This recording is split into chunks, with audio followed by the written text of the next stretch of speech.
Time to wake up. It's Saturday morning. Find some milk and cereal. Grab a bowl and spoon. No, a bigger spoon. Head to the living room and take a seat on the floor while Joseph and Chris present to you Saturday Morning Cartoon! Hello everybody, welcome to Saturday Morning Cartoon Boom!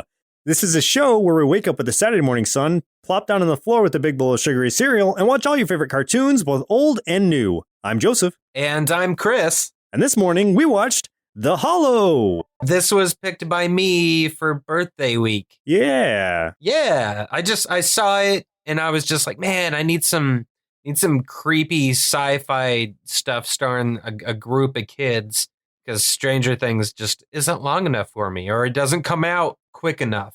I need more Strange Things just full of children. And please don't clip that audio and take that out of context. Wow, I was going to say, please. And just like, I mean, it just looked kind of cool. Like it kind of reminded me of this comic that I really like called The Woods. I don't know if you ever read that, but it kind of reminded me of that a little bit. So it's just like, oh, I'll give this a shot. It looks fun. Yeah, and I'm a big fan of shows that have, or movies in general that have like kids as the protagonist against like greater odds. And this is one of those situations for sure. And happy belated birthday, by the way. Since we don't talk between episodes, the only time I speak to you is when we're recording. Yes, I don't even know, aside from Joseph, I don't know anything else about you. Like, I don't know your middle or last names.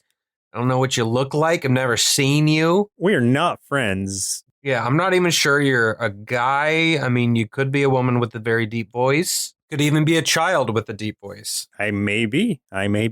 But the show The Hollow aired from 2018 to present, created by Josh Meffem, Kathy Antonsen Rocio, and Vito Viscomi, directed by Josh Meffem and Greg Sullivan, produced by Slap Happy Cartoons, which also produced, or at least was a partial producer of Teen Titans Go to the Movies, I found out. Oh, nice. Okay. I can see a little bit of the animation connection there as far as like how it's stylized a little bit. I think that's kind of where they came into play, because when I looked up Teen Titans Go to the Movies again to see who the production company was, they weren't on there.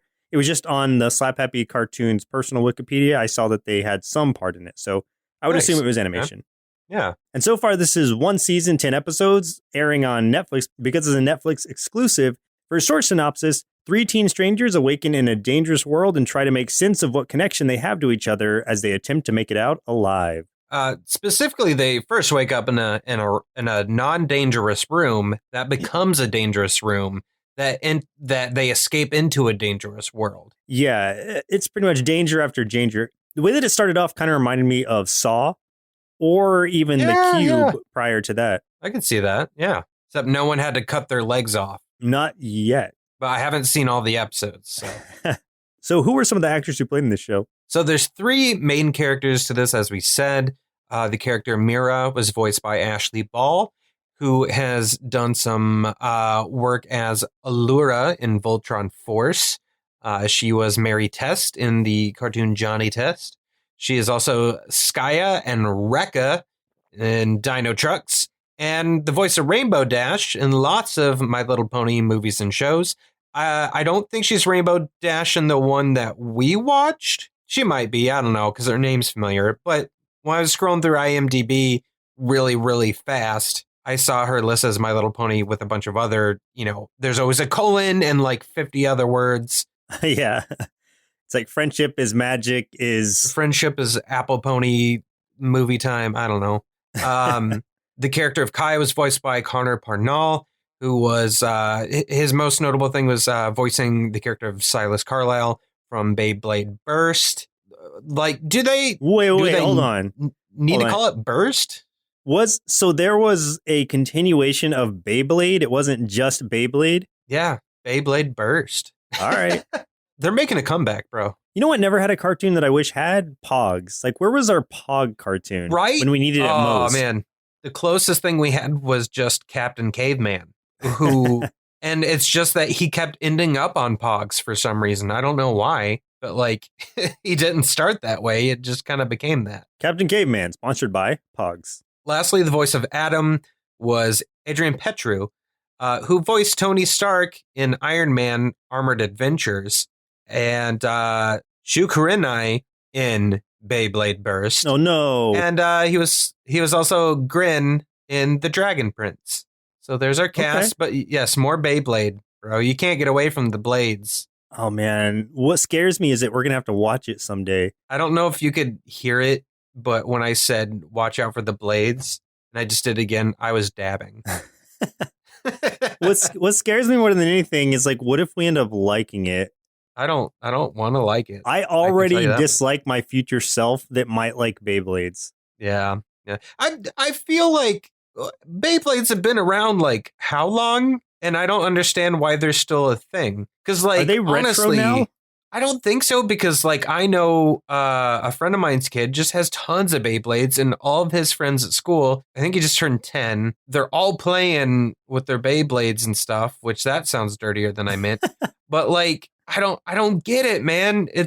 They're basically just like cooler dreidels. And like dreidels weren't like, I got made fun of for that when I was a kid. You know what it is? It's like an upgraded Crossfire. You remember the game Crossfire? Oh, Crossfire! You'll get caught up in the crossfire! So obviously you don't remember it. No, never seen it. I constantly remember that kid with the leather jacket and the spiky flat top at the end. He's like, yeah. Right. Please, if you don't know what we're talking about, please Google search Crossfire commercial and watch the video. It's fantastic. It is that commercial and commercial for Charms Blow Pops are the commercials I remember the most. Action. Yes. I remember the Charms Blow. Exactly. Yeah, you remember? Yes. Yes. It's ridiculous. I remember those more than anything else. In our heads. Yeah. Yeah. I could recite almost the entire Blow Pops commercial. Yes. But I couldn't tell you what my parents' birthdays are from year to year. I have no idea how old my dad is or when he was born. Yeah. I don't even know their address. Again? And I'm not kidding. Yeah, but Blow Pops. Yeah. Charms Blow Pops. Yeah, like I remember like strawberry, sour apple. Yes. Like, I remember all of it. Wait, it was like fruit flavor on the outside, bubblegum something on the inside. That's a blow pop. That's a blow pop. Safe from Charms. Yeah. Oh my God. God, we remember way too much of this. This is what the 90s does to you, kids. This is what happens. This is why we're the successes that we are today. Yeah. So I didn't get that promotion because when I had to turn in those expense reports, I just wrote the script to Charms Blow Pops commercials. Thanks, Charms Blow Pops. So there weren't really any marshmallows per se for this show because it's so new, and B, I guess there wasn't any kind of like drama or weirdness to the creation of it. So all I can really say about it is sort of basic things. The Hollow's a Canadian animated science fantasy adventure. Wow, that's a lot. Okay, there's a lot attached to that. It's a Canadian animated science fantasy adventure mystery series. I want that to be a genre. Like I want that in itself to be a genre that we keep getting stuff. That would be great. It's a CASFAM, because it's Canadian Animated Science Fantasy Adventure Mystery. Ooh, CASFAM. Yeah. Are you a CASFAM fan? I am. I'm a fan of CASFAMs. The series has been renewed for a second season coming in 2020. So that's why I say 2018 to current. So it's still going. So had you ever heard of this show before? I mean, obviously you had since you're the one who brought it up and wanted to watch it. But had you watched any of it prior to this? No, I actually just saw the first advertisement for it maybe about a month ago, and I know it's been out longer than that. So no, I didn't know anything about this going in. I just like the premise and thought it might be really cool. What I want to compliment it on first off is that the pacing of it is so good that I didn't need to take episode notes because I can remember the scenes the way that they were ordered. And that's not something I can say about a lot of shows we watch because they're so random and all over the place. But this one was paced in such a way that a lot of it stuck very clearly in my head. Yeah, you usually have really detailed notes, too. Yeah, I didn't take any notes, but I can still tell you just about every scene. Maybe not exactly what the person says, but I know at least a summary of everything that's going on per episode. Pressure's on, so if you goof up, everyone knows. Oh, I goofed. No, I think I'll be fine. But let's go ahead and jump into the episodes we watched for today's show. The very first episode, highest rated episode, and finally a random listener chosen episode. Order may vary depending on how these episodes fall chronologically, but of course we have to start with the very first episode, which was The Room, Season 1, Episode 1.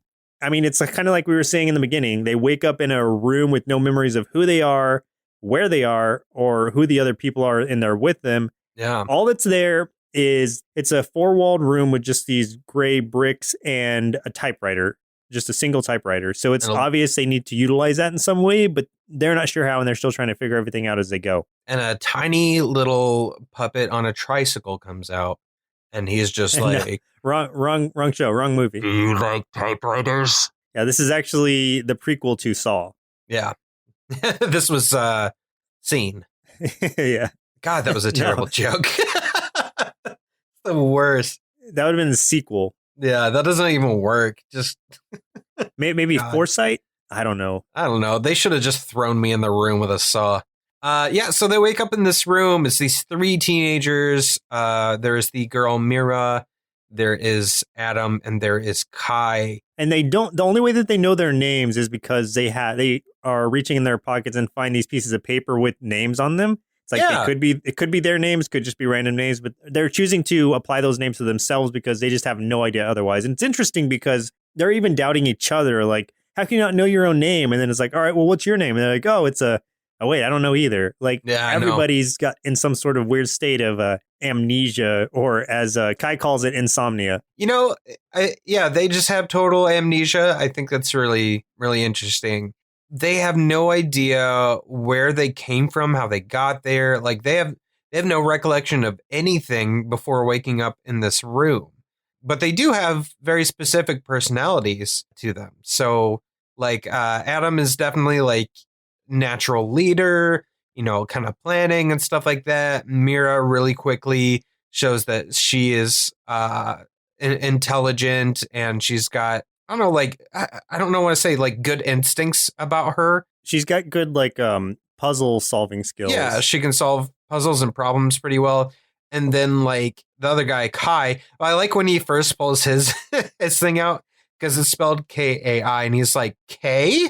He's like, I'm going to go with Kai. Kai sounds better, which I thought that was a good joke. Because I do know a lot of guys named Kai because I live in a place dominated by Norsemen and such. So there's a lot of Kais out here. But he's I've never met anyone named Kai. Interesting. Well, I'll introduce you. Yeah, please.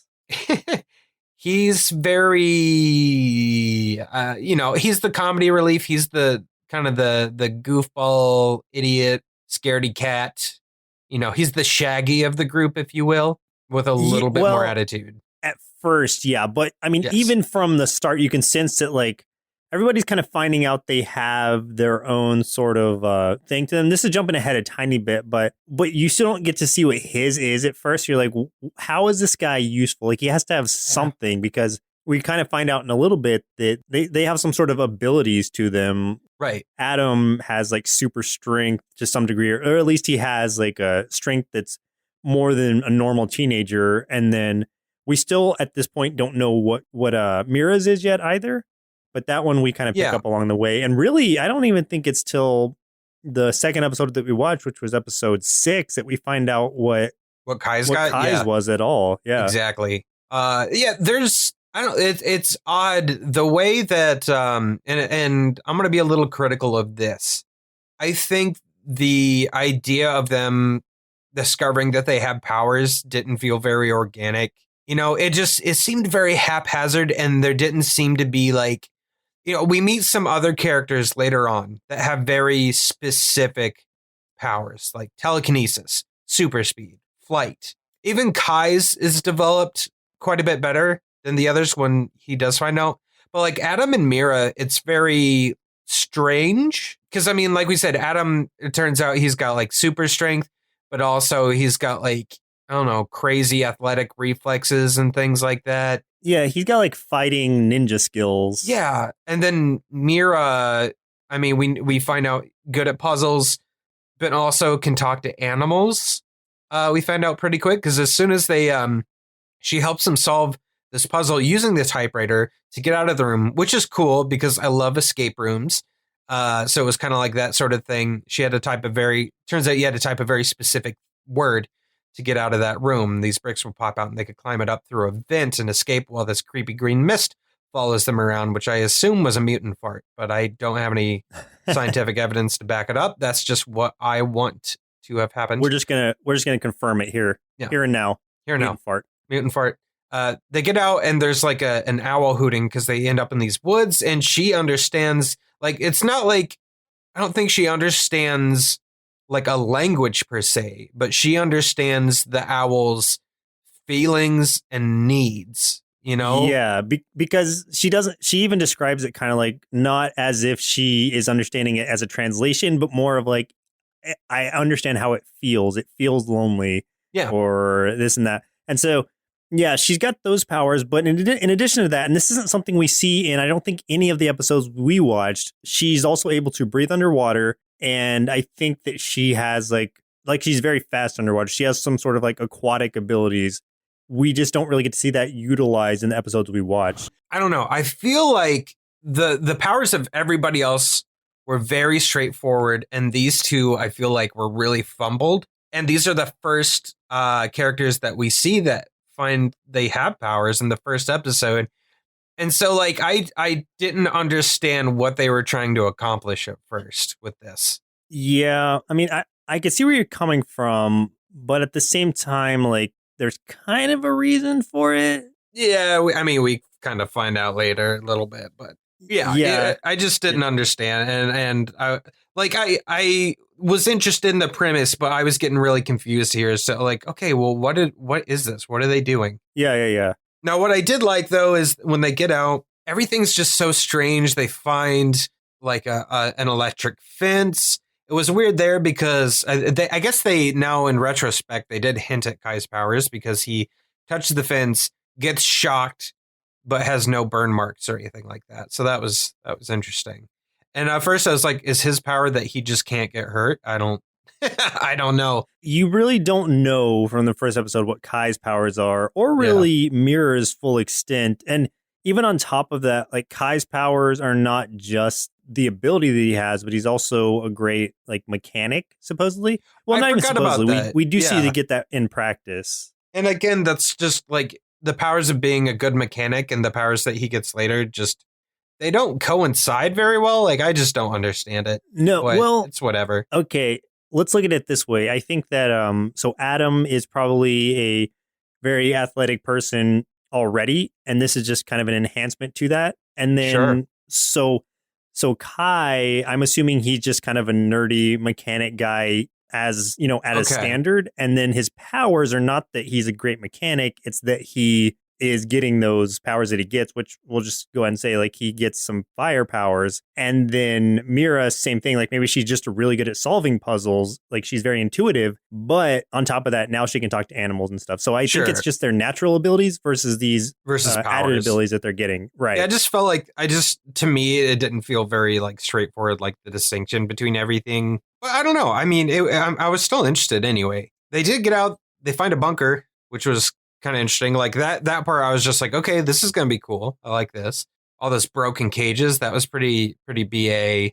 Pretty ominous. Yeah. And they find out they're also kind of enclosed in sort of in a, well, like you said, like a big fence. When Kai touched the electric fence, like they're enclosed in this like space trying to keep them in. And when we go and run into the bunker, we see, oh, it's not just them they're trying to keep in, maybe, because whatever broke out of this cage, we're not sure of yet. And then I think it is Mira who kind of yells or something. At this point, Adam and Kai are arguing. And so Mira yells at them to stop.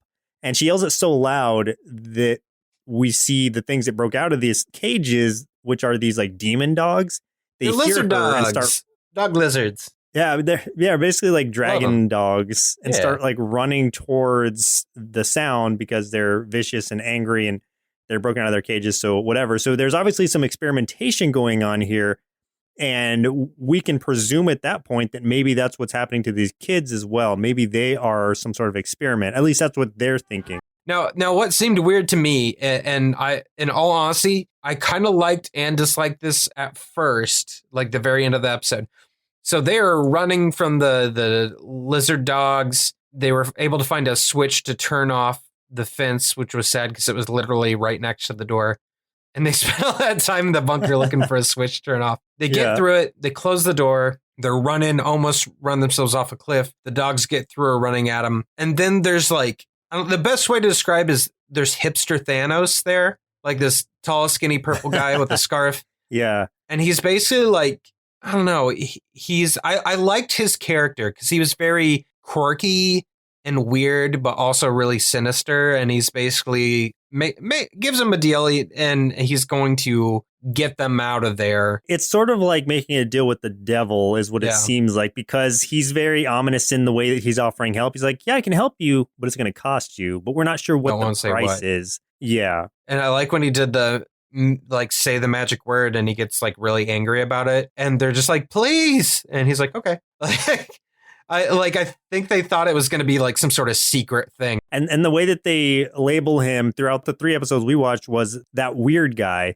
So that's kind of the name that they call him and share with the other kids they run into later. And he snaps and they disappear. And that's why I'm like, this is hipster Thanos right there. Like the snap just took place. So it's kind of like out of the frying pan into the fire situation, because where they end up, there's these minotaurs that come around speaking a weird language they're not understanding and kind of take them captive. Minotaurs. That's right. That's what they're called. I couldn't remember the name and I literally wrote Bull Bros. Yeah. Well, Minotaurs, Bull Bros, whatever you want to call them. Bull Bros. Well, that's what they're called now. Yeah. So the Bull Bros. The Bull Bros. I love it. Yeah. So you can assume that they're going to take them to some sort of like labyrinthian situation, but we didn't watch that episode, so we're not sure exactly. And that's where like I got real thrown off at the end of this episode because I just assumed, especially it being called the Hollow and stuff, I'm like, okay, so it's all going to take place in this weird, like, these woods or something. But then they just get transported into this desert with all the Bull Bros. And I was like, whoa, I have no idea what this show is now. So, yeah, I'm like, okay, now I'm hooked. I need to know. Yeah, that weird guy really puts it in a weird situation because it does seem like it's going to be in these woods and kind of figuring their way out of that. But then, it's like, oh, okay. Now there's a desert, so it's kind of like this is a whole strange world they're a part of. Exactly. And it really does open the doors. So the second episode we watched for today's show was Undead, season 1, episode 6. And did you choose this one? I did, just because it said Undead, and I'm like, I don't know, this might be fun. We'll get some horror stuff in there. Like maybe we'll see some zombies and stuff. So that's why I chose it. That was literally the only reason. Well, I mean, and that's exactly what we get, but it's kind of like takes a while, but later on in the episode. Yeah. But we do get to see them introduced to a different group of kids who are, oh gosh, their names are escaping me. Reese. Is it Reese or Reeves? Oh yeah, Reeves. Vanessa, and Steve. Yeah, Speedy Steve. That's just what I called him to remember what his name was. Yeah, so we get introduced to these 3 other kids who... Oh, but first we see Benjamini. Oh my gosh, yes. He's my new favorite thing ever. I love Benjamini. They didn't even say the name of the other guy, the larger version, but we can assume it's Benjamin because Benjamin and Benjamini makes sense. Yeah, well, because one of them literally is a tiny version of the other. Where this episode starts, it's obviously picking up from the episode before it because it's like a burning mine shaft with Kai and this tiny little, like the best way to describe him is like if you think of like World's Strongest Man in a circus, like that, but like bite size, like very small, as tall as your leg maybe. He's literally like grabbing onto Kai's leg to try to get him to help him escape. And they're in this burning like mine shaft / building, and they're trying to work their way out of it. And this is where we discover, I mean, it's good we jumped into this episode because it's where we discover that Kai is actually able to control flames. I really can't believe they went 6 episodes without him having a power at all. So I wonder how the rest of them even played out. I don't know. I kind of like that idea, though, that it just wasn't so obvious right off the bat. Like, that's kind of cool. So, yeah, it kind of, I mean, there's his power and it's pretty cool. He's not like great with it right off the bat, but like he really quickly figures out a few things like juggling fire and he doesn't get burned by fire. And he tries doing the, like Iron Man flying with the hand propulsion kind of thing, like shooting the flames out of his hands. Yeah. And that he's was obviously cool. messing up at that pretty quickly. Yeah. Yeah. He's experimenting with his powers like you would if you had that kind of thing. Even in the background when the other characters are having conversations with Benjamin and Benjamini, like he's just back there juggling his fires, trying to figure out his powers. So that felt very organic as far as discovering your powers and kind of testing them just to see what your limits are. Oh, and at one point he totally gave the Spider-Man quote, the like great responsibility quote. Oh, Did you yeah. catch that? The exact quote. Yeah, I did. exactly. Yeah. Because I was wondering if they were going to go through with the whole quote. And I'm like, oh, yep. They'd said the whole There thing. it is. All right. Yeah. We see them connecting, like him connecting more with Mira because we see him kind of lighting Adam's shoes on fire because Adam's being very serious. Like he's frustrated right now. He's just like, let's just get this done. I'm worn out. And it's got to be kind of taxing on him to try to be leading all of this himself. So being the one who's like most focused. So at this point, he's just like fed up and he's just like, all right, guys, let's stop like guessing about what it's going to be or why we're here. Let's just figure out what we need to do. Let's get this. What was the artifact they needed to pick up? The Ishibo. And I don't know exactly what it is other than it's maybe I don't know, it's a powerful stick, but it's got some significance. I don't know exactly what it is. Magic stick. Yeah. Magic stick. Yeah, so they need that, and I guess there are 3 other kids, like this other group, that have been kind of, I guess they had run across them at some point. Whatever this magic stick is used for, our group had it, and the other kids got a hold of it or something, and are now kind of in the wind.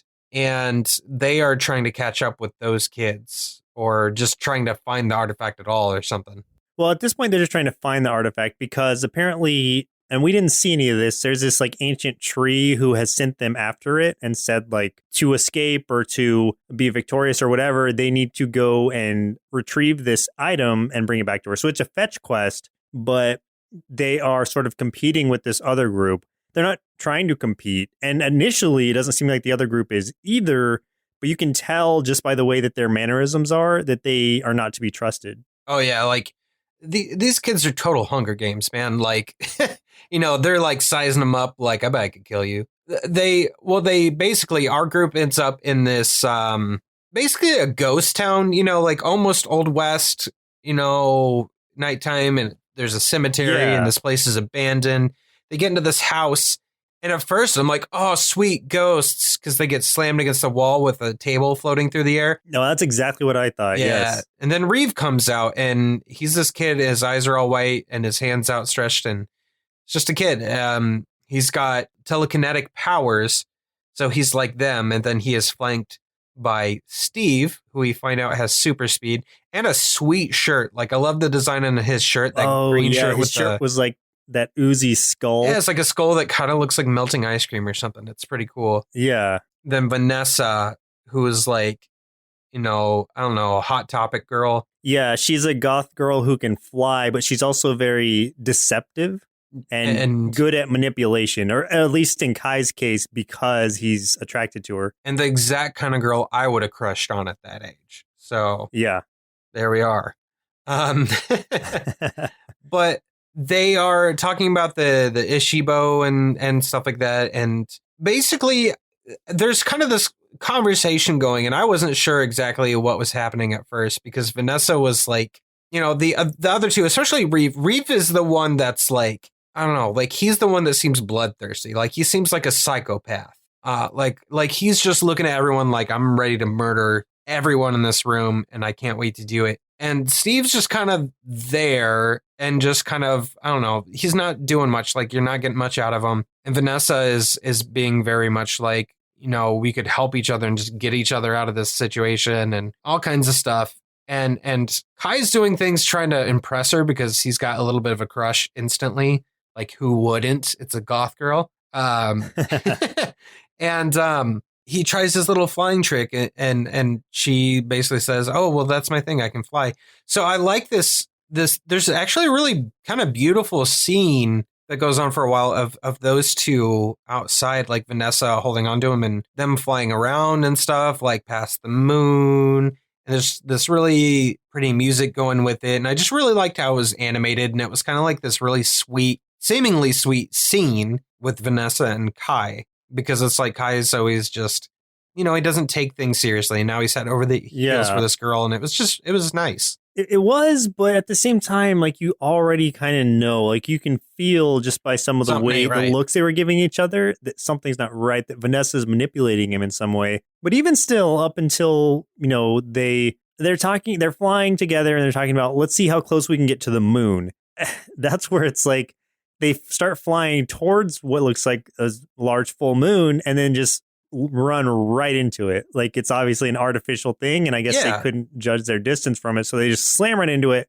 Vanessa's knocked out because she's kind of, she's flying, she's leading the way. And so at that point, it's kind of cool because it's here Kai has to figure out sort of how to use his powers, at least enough to get them both down safely. Yeah. And so it's interesting watching him kind of like hover around and kind of like haphazardly make his way to the ground with her in his arms, since she's unconscious. And we see the other kids who are still in the cabin. They're like, is that a shooting star or something? And then they're like, no, that's Kai. And he's just kind of flying around. You see this just like darting all over the place. Yeah, the other kids, Reeves and Steve, are kind of keeping watch over Mira and Adam, making sure they don't go anywhere because they don't trust each other and whatever. So at this point, they all kind of run outside to see what's going on and find Vanessa unconscious on the ground as Kai is able to land them safely. Yeah. Semi-safely. And that threw me off a little bit because I was kind of like, okay, is she playing him? Is she not? But then they slam into that, what's basically like a screen,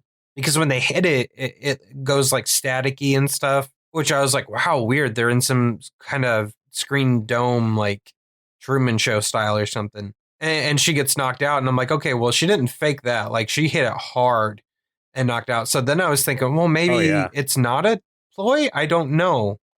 So good on the show for that, because it threw me off for sure. He gets her to wake up and stuff, and this is, I'm like, finally it's happening. They landed in the cemetery, and then all of a sudden, like, these zombie arms start busting out and grabbing at their ankles and stuff, and I'm like, yeah, here we go. Oh, it's like, yeah, that's why it's called Undead. There it is. Yeah, and this is almost like the end of the episode already. I was like, dang, finally. Well, yeah, it really is. There's like 5 more minutes left, and so really, a lot of it is Kai practicing his powers more, because he's the only one who's really able to defeat them, really burning them to ashes. Yeah, dude, and it was kind of BA, honestly. He did a good job. Well, first of all, too, like, the fight scene here was cool, getting them to see, like, the power he's using against the zombies. Though, like, Vanessa was out and Reeves and Steve didn't care. They just watched. But Adam, Mira, and Kai fighting against the zombies was pretty sweet. I also liked when Adam was using a zombie arm as a nunchuck. That was great. I love that. Oh, yeah. So what happens eventually is one of these tombstones is like a pressure sensor.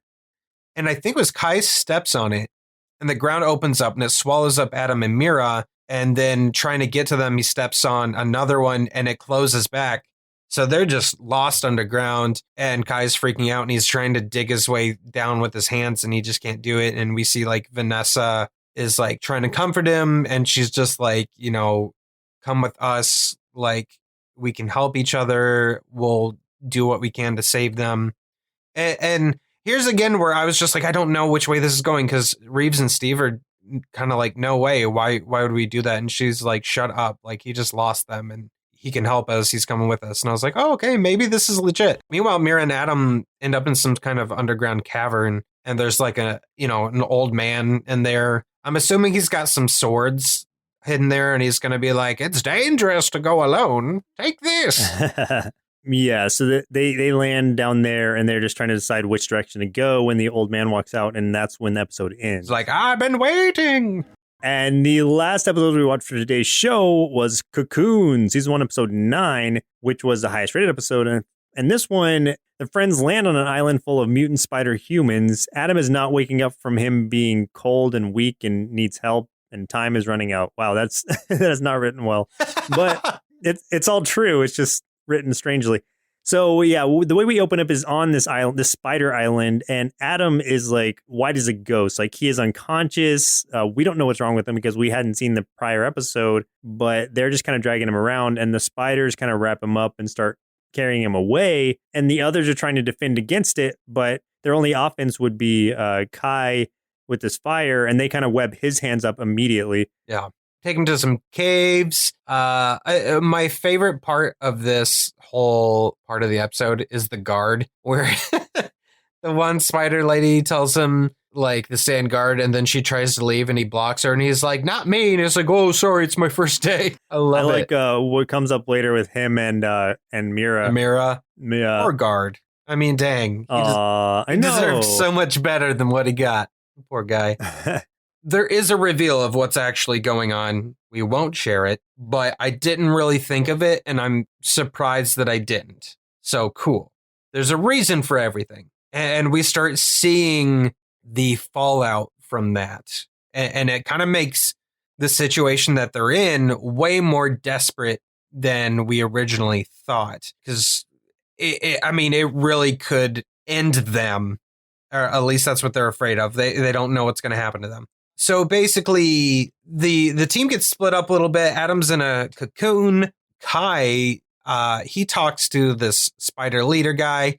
The reason that they wrapped him up is they say that these 3 other kids came through, or these 3 humans came through, attacked them, and you see this guy's missing 2 legs, and Kai's like, hey, I can fix that. So he goes around like gathering supplies and starts basically making like fake legs for the guy, which were pretty cool. Meanwhile, Mira's still kind of wrapped up for safekeeping, and then she starts sweet talking the guard, and I loved that. It was so funny. Yeah. Like telling him he's like super handsome, like he's got a perfect face, except for one thing. And he's just like, what? Tell me. And she's like, you just need a beauty mark. And he's like, how do I get that? Like, what do I do? And she's like, well, I'd help you, but I'm wrapped up in webs. So, of course, like being his first day and not being the brightest, like he lets her out so that she can give him a beauty mark.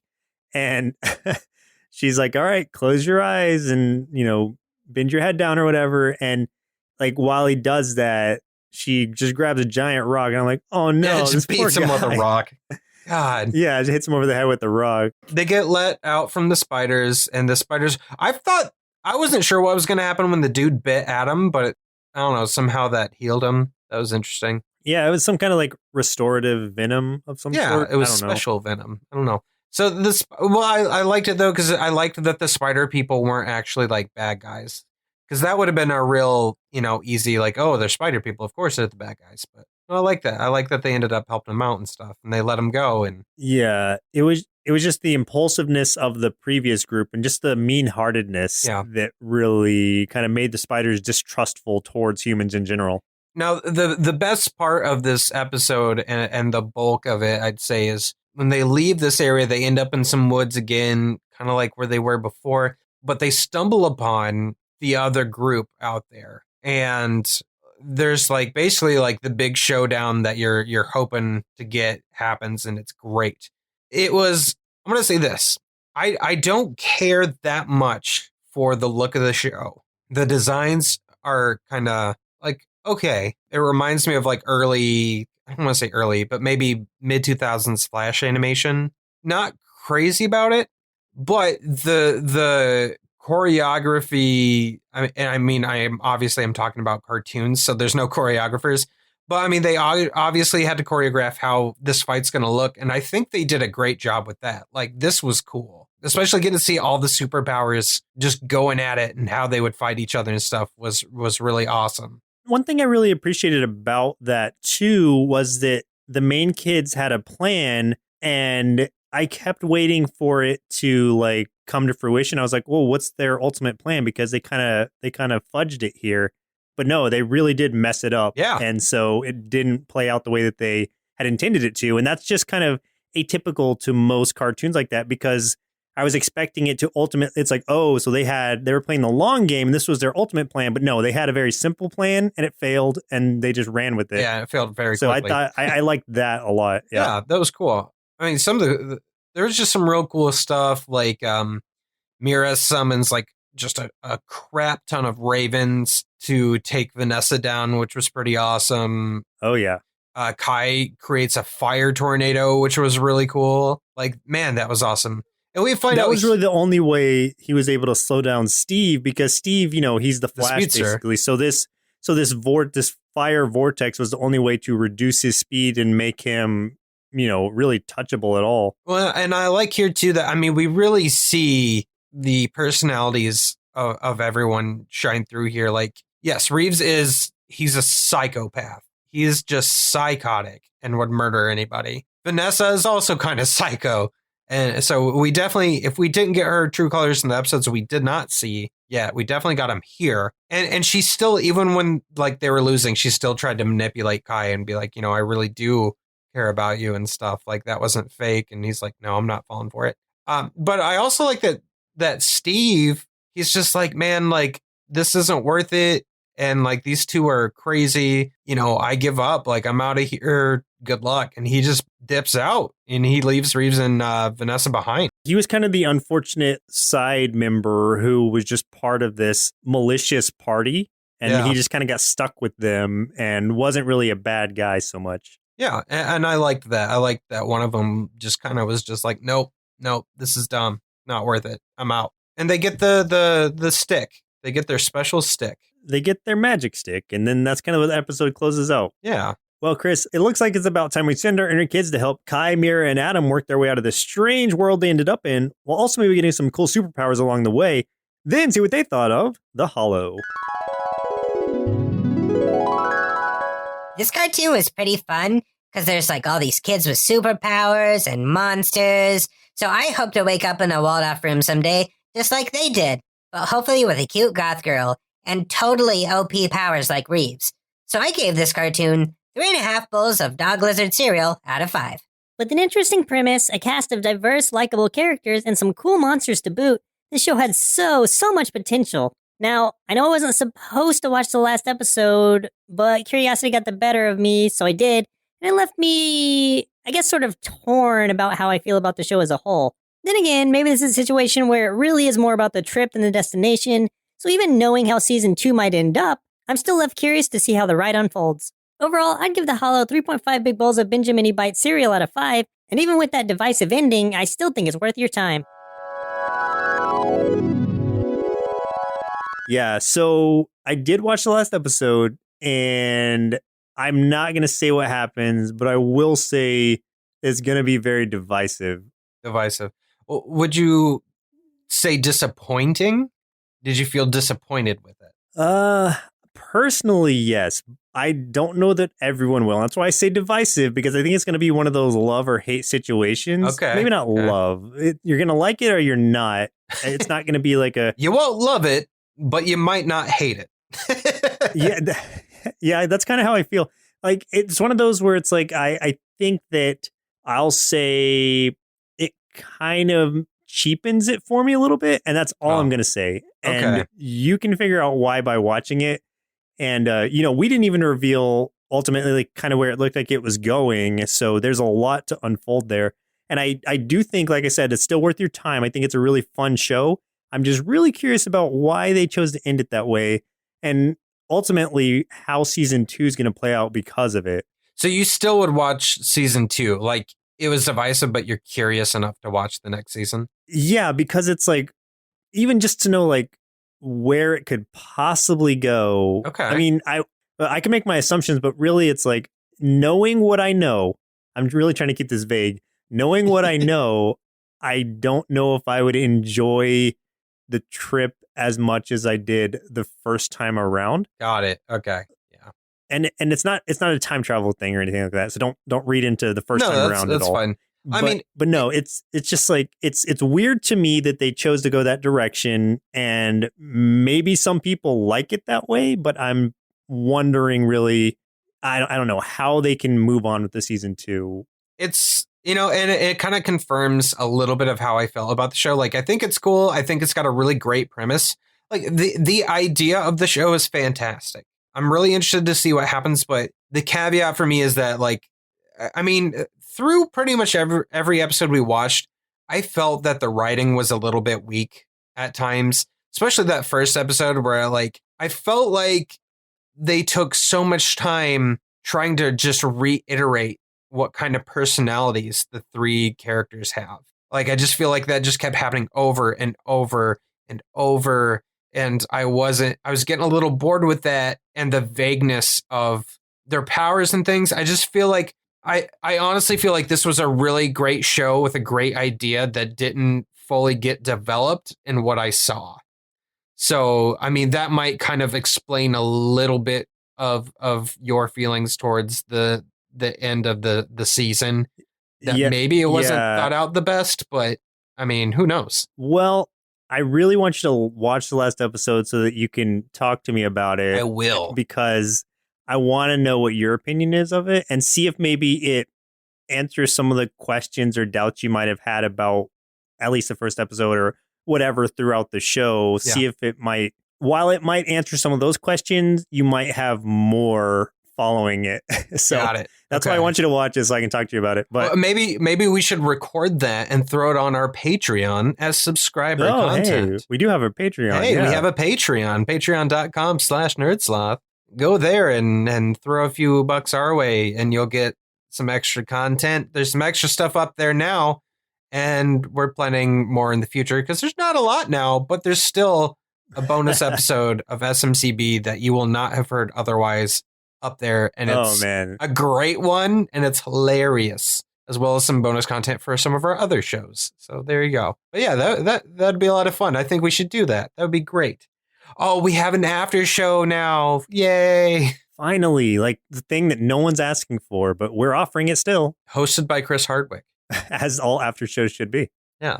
You know what? Here's my final thought on this. I'll say I still think it's a fun show, and I still think the ending, again, being very vague, could open up a lot of opportunities for it if they tackle it correctly. I don't know what they're going to do, so I don't want to prejudge, but go in knowing that it's going to be strange and you're probably not going to be ready for it.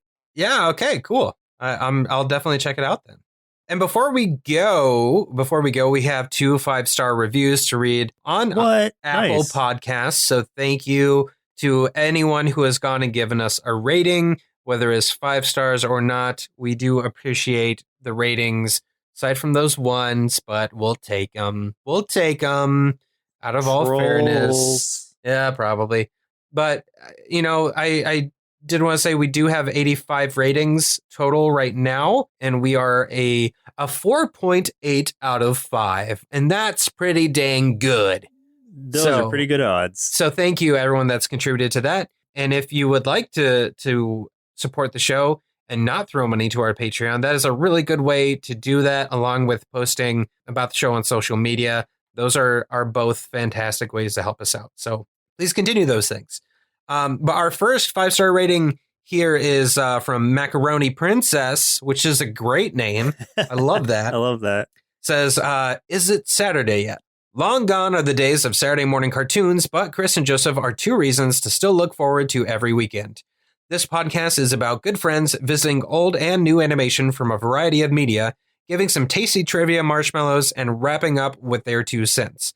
It isn't the most in-depth animation podcast, but if you're looking for something mellow and nerdy to listen to, Cartoon Boom is a perfect contender. So thank you very much. She also, she's also been active on our subreddit, which is Cartoon Boom. And she meant to add a suggestion to that and then submitted it before doing that. But her suggestion for us is a show called I Love You, Mau Mau. So, yeah, I have already added that to our list. We will definitely do it. And I'm very intrigued by this thing. It sounds a lot of fun. And she left some really kind words for us and for me on Reddit. So I'm sticking my tongue out at you, Joseph. You can't see it, but I'm the favorite. No, I'm kidding. You are the only one who's on the Reddit. I am the only one that actually looks on the Reddit, yes. Our second 5-star review is from me, not me, but it says me 20017089, which I can only assume this is a future robotic version of myself. It's gotta be. Yeah. This one says, love the pod. It's a great listen mixed with humor and heart. Great nostalgia trip that'll make you gush with memories. Just like Gushers from the 90s. Just to bring that back around. Remember any Gushers commercials? I think there was a Gushers commercial where like the kids would eat the Gushers and their heads would expand and get like a different color and like juice would shoot out of their ears? Was it like a weird kind of Willy Wonka situation? Yeah. There we go. Okay. We brought it full circle now. Vaguely. I mean, I remember Gushers. I had Gushers probably as recently as like 2 years ago. Yeah, they're not very at a good. party or something. So they're not great. They are filled with something. Just not sure what exactly. They're filled with gush, like, dude. Yeah. Getting some of that gush. Fruity gush. Oh, Ugh. God. Less of a like fruit juice, more of a fruit paste. if Yeah. that sounds appealing. Yeah. A liquid of some origin that we don't know. Like a textured fruit paste. Doesn't that Yes. sound yummy? But thank you, me20. I forgot the numbers. Thanks, me. Yeah, thanks, me. Simplify it there. And thank you to Macaroni Princess as well. Oh yes, thank you, Macaroni Princess. I yeah. love your name. Yeah, isn't that the best name ever? I now have to look and see if there's a Macaroni Prince. But Oh, I'm sure there you it's taken. go. It's got to be taken. Macaroni Prince. Or Macaroni Jester. Macaroni. Oh, there's so many macaroni royalties. King. I just want to be a part of the macaroni kingdom, even if I'm macaroni peasant. I'm gonna be whatever. the macaroni usurper. You know, like I'm gonna take over. I'll be the royal macaroni steed. Ooh, there you go. That's a pretty good one. Well, then hold on. Then it's like, would I be a horse or would I be just a giant macaroni noodle? You'd be a macaroni rideable. horse. So I'm a horse made of noodles. Yeah, I think that was in a Kraft commercial in the 90s. Okay, so I'm still gonna be the macaroni steed. Yes. That even sounds kind of cool, even though it's dumb. It sounds kind of cool. I think you need to have the there. So like the macaroni steed, not just the macaroni steed. Yeah, of course. Yeah. Like, because people are going to steal this name. I know it. The moment I get off of this show, like the URL is going to be taken. Yep. Everyone's listening. And At the macaroni so steed. I have to be either the macaroni steed or the real macaroni steed, so I can differentiate from all the other macaroni steeds out there. The real macaroni steed, verified Yeah. on Twitter.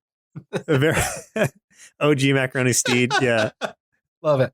Well, listeners, looks like a milk surprise. No, we're dry. So it's time for us to say goodbye. And we're gonna stay bi-weekly for at least this month. So in 2 weeks, we'll be watching The Spectacular Spider-Man, submitted via Twitter by @CrispyCrunkle and via Twitch by Bob H. Jones 9.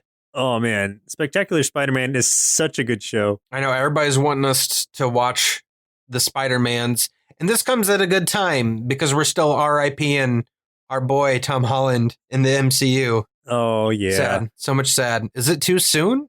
Is it too soon to talk about this as a nation? Well, I mean, he's still around. He's still gonna be Spider-Man, Yeah. but we're not sure what the won't be the output's gonna same. be. It just won't be the same. Joseph, I figured it out. Your new online handle, the Spider Steed. No, can I just be Macaroni Spider? Yes. Please be Macaroni Spider. Oh, that's great. But yes, Spectacular Spider-Man, looking forward to it. So thank you, Crispy Crunkle and Bob H. Jones 9. Thank you very much. Yes, thank you both very, very much. And once again, I'm Joseph. And I'm Chris. We'll see you in a couple Saturdays. Macaroni King. Macaroni Spider. Presented by Nerdsloth. A place for lazy nerds. If you like what you heard, consider donating at patreon.com/nerdsloth so we can continue bringing you quality shows. Be sure to also leave us a review and share your favorite episodes and clips on social media. If you're looking for more content, visit us at nerdsloth.com.